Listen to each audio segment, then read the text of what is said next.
it's become more apparent than ever that the well-being of your people and how engaged they are is just essential to deliver the performance of your business. And so I think it's almost been easier to provide more focus on well-being because it's just so much more clear that it will make a difference to the top line and bottom line.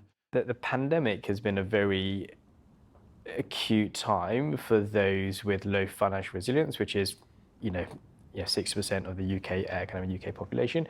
And so what that means is, if you had no savings, I think it's like the latest stat is that 40% of people in the UK have less than £100 of savings. Then if you had an income shock during COVID, then actually you had nothing to fall back on. And perhaps your job was okay, but maybe a member of your household, maybe your partner's job wasn't there, and so many households face some income shock combined with no savings, and so that was a challenge.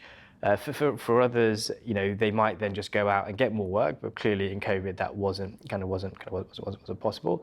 Then it comes to debt. If you have debts, then there's clearly the cost of servicing it. But again, if you don't have any savings, your income's less, and you need to take on more. If you're unable to get it at a low price, there's a challenge there.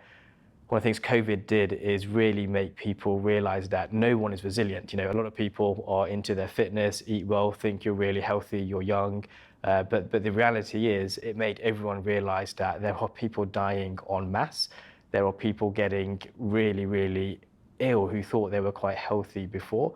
And then so when you look at life life cover, when you talk about income protection, or you call it critical illness care, all of these things a lot of people had never really thought about up until you were in the eye of the storm and thinking, wow, what happens? Lots of people thinking, what happens if I'm made redundant? What will I do? What happens if I get COVID and I can't work? Like, where does the income come from? So suddenly I think what COVID did is really where people were just about financially vulnerable but were kind of coping, and if something happened they would make it work somehow or another.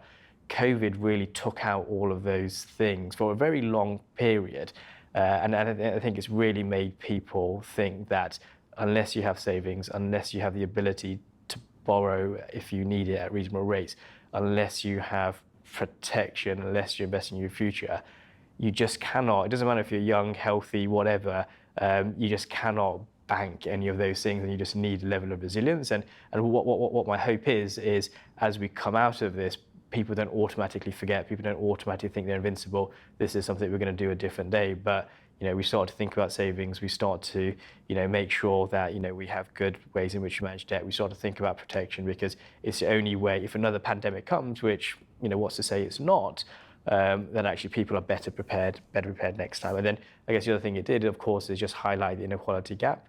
But there were of course many people that did better, but for the vast majority, it's been a real challenge.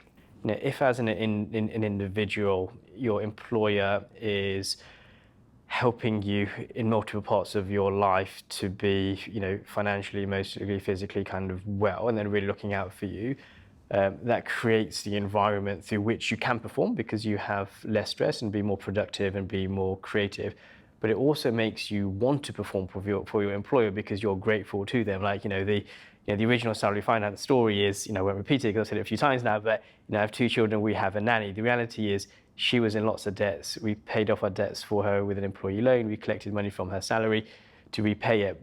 But what we ultimately did is relieve her stress. That was our aim was not to be a lending company of one for me to my children's nanny. It was to relieve her stress. But in doing that, she was less stressed, she was better at her job, she was grateful to us, she would go. But so the whole thing works really well. So yeah, absolutely, we do think the way to unlocking productivity is people that are just much more well, much more engaged, much more less stress, and then the natural byproduct of that is productivity.